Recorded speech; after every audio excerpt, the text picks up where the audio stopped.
Packers podcast. Part of the Locked On Podcast Network. Your team every day.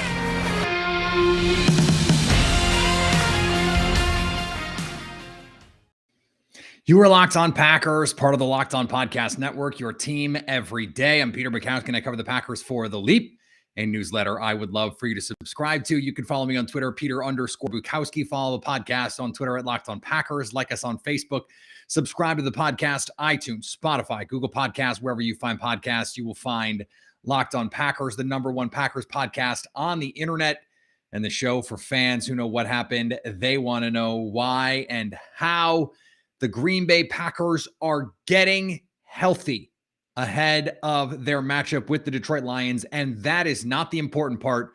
No one cares what is going to happen in terms of wins and losses against the Detroit Lions. They are not getting healthy to try and beat Detroit. In fact, we don't care if they beat Detroit. They don't have to beat Detroit. They have to beat the teams in the playoffs. And for the Packers, that doesn't start for 2 more weeks. That's why they're playing this weekend.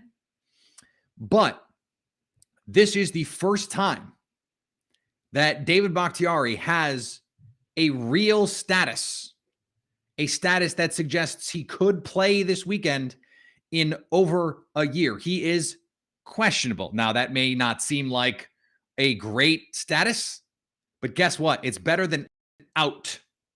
It's way better than out. And whether or not he plays on Sunday, he has a very good chance to be out there in the playoffs. And that is the most important thing when it comes to David Bakhtiari.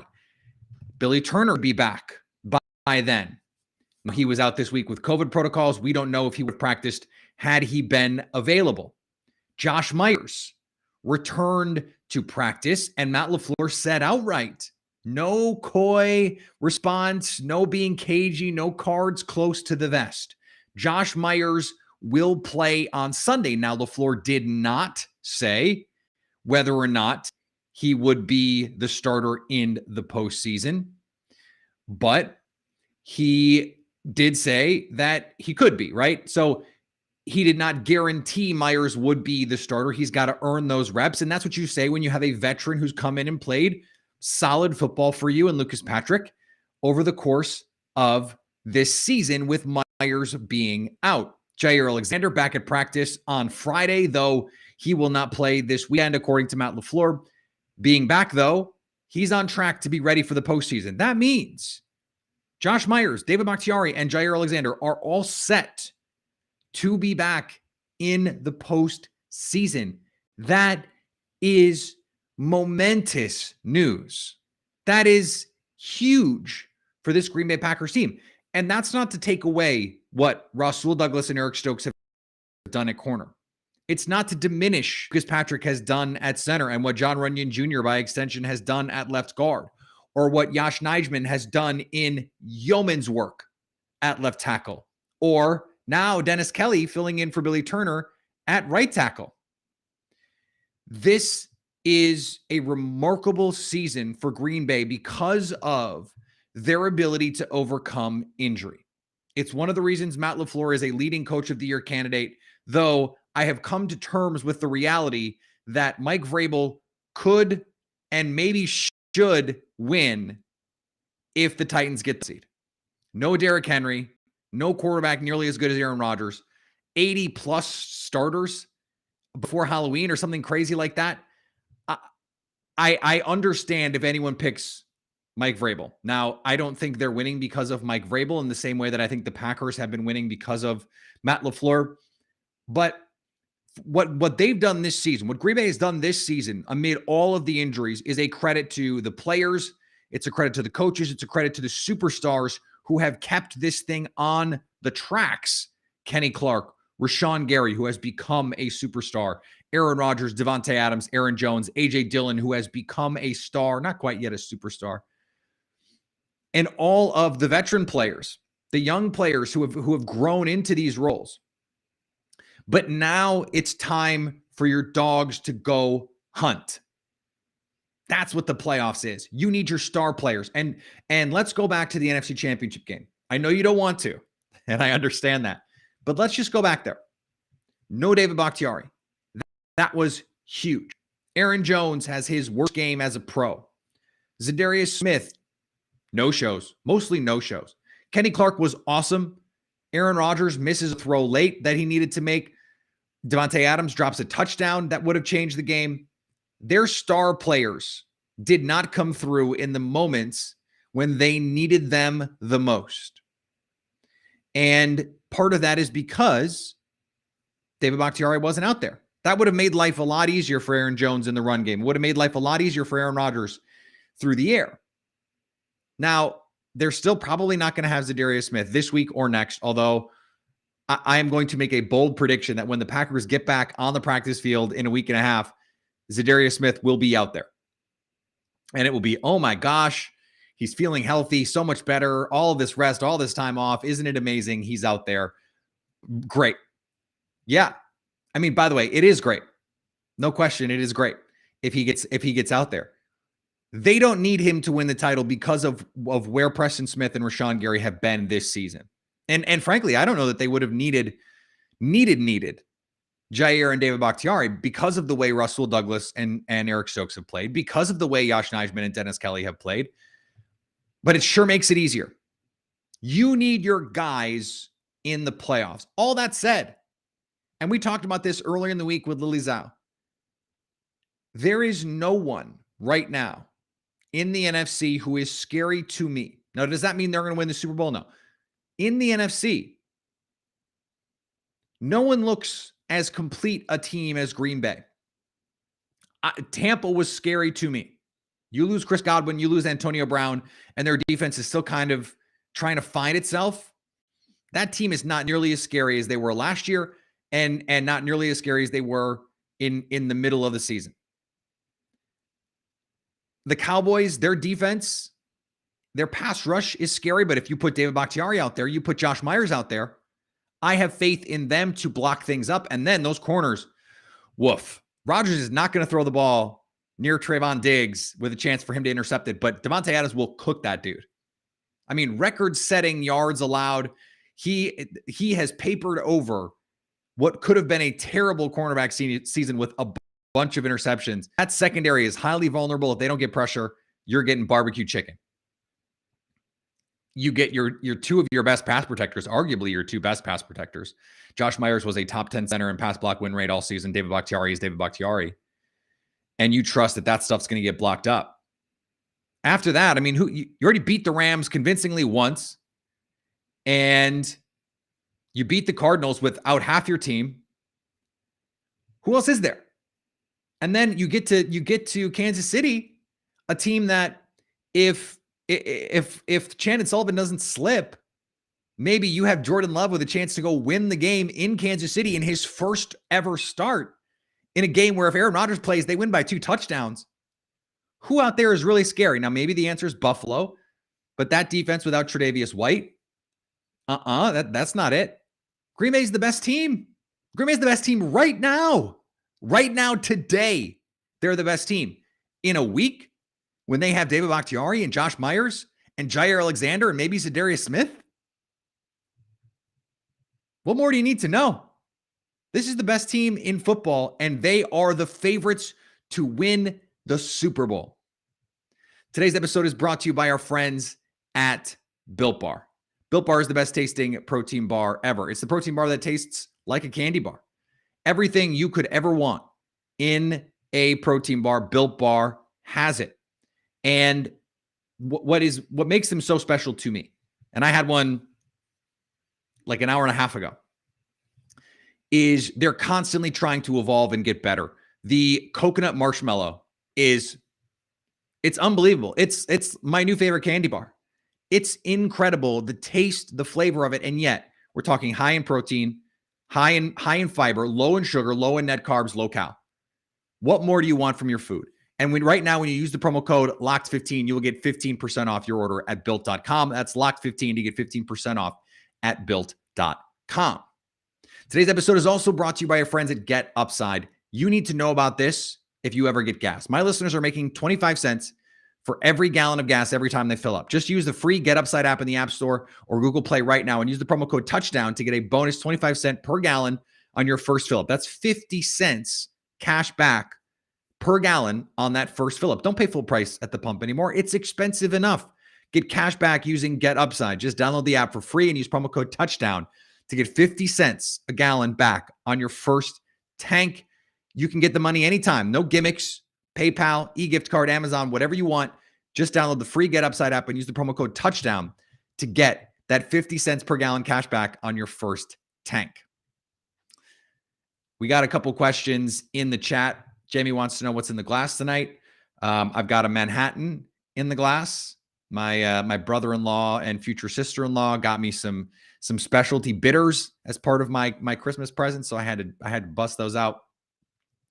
And I think I've answered the question about whether or not I respond to the chat by responding to the chat. I'm going to get to a lot more of these questions, but I want to answer one that I got in DMs, which was really good. It was what I thought was one of those questions that make you go, oh, there are people out there who are really thinking hard about what is going on and how things work. And this is from Egan, and he says, what's Matt LaFleur's role in the superstardom of Tay? We talk about him bringing Rodgers back from the dead. What about 12's number one target who has exploded in the last 3 years? I love this question because we constantly hear about the impact from Matt LaFleur on Aaron Rodgers, right? And I talk about it all the time and what he's brought and what Aaron has done to embrace what Matt LaFleur wants to be.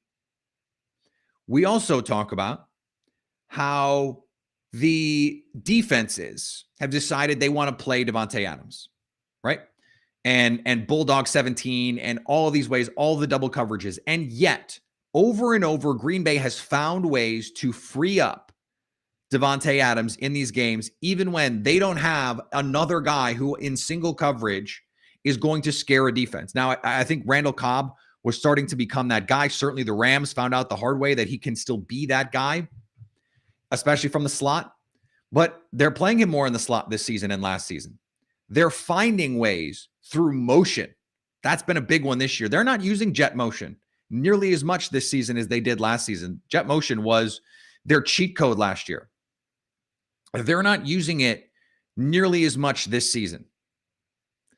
But what they are using is just a simple motion Davante Adams across the formation from a 2x2 into a 3x1 or from a 3x1 into a 2x2, but getting him on the move, checking coverages, making teams declare, okay, are you doubling? Are you bringing a safety over the top? Are you playing man? Are you playing zone? Are you playing combination coverages? I think their plans consistently week in and week out have been to put Davante Adams in positions where he can win one-on-one. And it's not just to free him up. This is not an offense that relies on Davante Adams being schemed free. Now they can do that at times. And the start of the Minnesota game, for example, is a great one. And the start of the Minnesota game last year, in fact, at the one at Lambeau.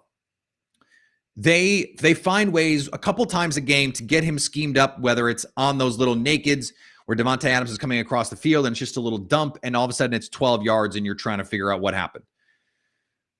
Other times it's, okay, slot fade when the safety can't help and it's you against green grass. It is, you have one-on-one on the outside and it's just Aaron Rodgers being great with Davante Adams, who's also being great. They have empowered Davante to just go win one-on-one. Aaron Rodgers is a big part of this. He's a driver of that, but it's also Matt LaFleur. It's play design. Think of how many times Jordan Love went to Davante Adams on some of those trust plays in the KC game and missed it. But that's in the play. That's the design of the play. If we call this play and you have Davante Adams one-on-one on the outside, he's got a go route. You find him the ball. And so I think Matt LaFleur doesn't get enough credit for what he's done to help get and keep Davante Adams free. Now, the primary credit, let's be very clear about this, goes to Davante Adams, who has made himself into what Matt Bowen, former NFL safety, now ESPN analyst, called arguably the greatest receiver of the last decade. Think about that for a second. The greatest receiver of the last decade, with the way that he's evolved his game. And I thought he had a great line the other day when he said, these receivers who are out there and posting on Instagram doing these goofy drills, don't do that. They don't help. Go out and run routes full speed.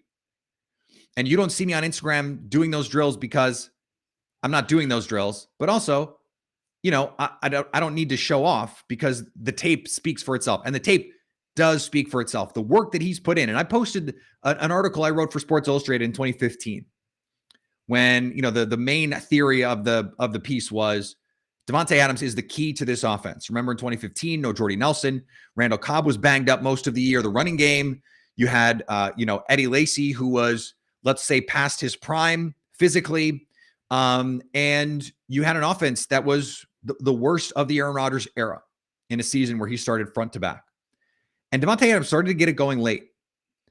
And he had a great playoff game and then got hurt again and wasn't able to play against Arizona. But the point of the piece was him being able to win one-on-one, and this was at the time mostly on in-breaking routes, could unlock this team without him being a true deep threat. And now we've seen him add, because of his release package, because of his ability at the line of scrimmage to win quickly, he can take the top off this defense without having to have the elite speed, without having to have that 4.3 speed. And it's because you have a quarterback who can make those dime throws down the field. I mean, how many times the couple throws last week on the transition goes where it's just dropped in the bucket. He barely has to break stride, barely has to put out his arms. Those are special throws and catches. The body awareness, the ball tracking. I mean, think about, I want Eric Stokes to spend the summer with Davante Adams, not to work on routes, to work on ball tracking. Davante tracks the ball as well as any receiver in football. He can find it so quickly, so late. His coordination to be able to find the ball late, the late hands. I've never seen a receiver that has late hands like Davante Adams, where all of a sudden the ball could be on him and he's finding it. And it's in his hands and he's got that quick reaction coordination to be able to make those plays. Think about what he was in 2014 and 2015 when the memes were like the dog trying to catch the football and it hitting him in the hands. That was how Davante Adams was perceived across the league, at least perceived among the media. We don't give the players enough credit for the work that they put into. Now, all of that comes in the context of, I think Matt LaFleur deserves credit here because he has done even more to unlock what Davante Adams can be. I think what he's done has taken a player who has turned himself into a great player and helped prevent teams from diminishing that greatness by focusing on him, by finding ways to allow him to use what he's created with his greatness and become even more great. And that's what we've seen this season. He's going to be first team All-Pro. He's going to be a Hall of Famer, guys. Davante Adams is going to be a Hall of Famer. And all of the questions about who the best receiver of the modern era in the Green Bay Packers is, because the best receiver ever is Don Hudson. I mean, he's one of the 3 or 4 best receivers ever, full stop. Go back and look at the numbers. He was unbelievable in his era. No one has ever had era-adjusted stats like he has. But Davante Adams, because he's going to sustain it for longer than Sterling Sharp, because he's going to be more dominant than Jordy Nelson or Greg Jennings or Donald Driver, he is going to be the best receiver in modern Packers history. He is going to be a Hall of Famer, and he is going to be the reason this season, one of them, why the Packers offense gets to where it wants to get to. He has been incredible. All right, Luke in the chat wants to know, who is the dark horse Packer to have a great playoff run? So it's an interesting question. I think it's Darnell Savage. And I say that because he has been a very up and down player this year. I think, frankly, one of the more disappointing players this season. But he's dropped, 4 or 5 interceptions, or just not dropped, but been unable to catch 4 or 5 interceptions. The big play to Jamar Chase in the Bengals game, he was a fingernail away from making that play. His ball skills are still really, really good. We just haven't seen it all put together. And we saw at the end of last season, he can be a streaky player. From week 8 on, he was one of the top 3 graded safeties in coverage in Pro Football Focus's grades. Now, I think there is a very good case to move him to the star next year. I think Jaire on the outside, Eric Stokes on the outside, and Darnell Savage in the nickel is awesome. And draft a safety or move Russell Douglas to safety. I mean, there are a lot of different options that they have. We talked about that on the show. But I think that because of what he can be, and because of how much faith and confidence they have in him to do the things that he has to do, he's the guy that I think that I'm looking for to say, okay, this is my opportunity to make an impact on this team. If we're talking about offense, it's Cobb. It's Randall Cobb, because these defenses are going to focus on Davante Adams. And that is going to leave the middle of the field open with a 2-way go against still one of the better slot receivers in the league, and someone that Aaron Rodgers has supreme faith is going to be the places that he needs to be. So I'm a big fan of that. And I don't think he's a sleeper, but A.J. Dillon is going to continue to be a huge part of what this offense is. A huge part. And I think you may even see his role elevated in the postseason, because all roads go through Lambeau. It's going to be cold. It's going to be snowy. I mean, it's freezing right now. Everywhere. I have 5 or 6 inches of snow on the ground outside my house right now. So it's going to be that kind of winter, which means you have to have A.J. Dillon, the Quadzilla, running real hard. Today's episode is brought to you by our friends at BetOnline. BetOnline would like to wish you a happy new betting year as they continue to march toward the playoffs and beyond. BetOnline remains the #1 spot for all your best sports wagering action for 2022. New year and new updated desktop and mobile website. To sign up today and get a 50% welcome bonus on your first deposit, just use the promo code LOCKEDON to get started. From football, basketball, hockey, boxing, and UFC, right down to your favorite Las Vegas casino games. Don't wait to take advantage of all the amazing offers available for 2022. BetOnline, the fastest and easiest way to wager on all your favorite sports. BetOnline, where the game starts. Before we finish up, I have to acknowledge the absolute tour de force performance by the Packers quarterbacks on social media today. There was a report from Boomer Esiason, and I'm using report in heavy scare quotes. The report was that honestly, I'm not even going to tell you what the report was because it is so beyond asinine. But anyway, Boomer Esiason said a thing. Okay, Boomer. And Rodgers decided to have a lot of fun with it. There were a lot of hashtags. Jordan Love got in the mix. Rodgers accused Kurt Benkert of being the source. Jordan Love said he was the source. And it became this whole thing on social media. I just want to quickly say, look at how Baker Mayfield handled the report out of Cleveland that he might consider asking to be traded if they can't work out a deal. He goes out and he says, I'm not your puppet. Don't use me to put food on your table, blah, blah, blah. About Mary Kay Cabot, who's one of the most respected and plugged in reporters in football. Baker was deep in his feelings about it. And really, I think in some ways hinted that what she was saying was right. You wouldn't be so insecure about it if you were really felt good about where you were. If you know this is nonsense and you're Aaron Rodgers, you're Aaron freaking Rodgers, you make a joke about it. You have some fun with it. You throw a bunch of hashtags on the tweet. You guys, this team right now, they are loose. They are having fun. They are in the zone. They are feeling it. And they're, Boomer Esiason is, one of the great quarterbacks of his generation. And they're just having fun. They're just having fun and dragging this guy. I liked it. I thought it was great. I thought it shows that this group is still loose, is still having fun, is still together. You have Rodgers and Love and Benkert all in that room.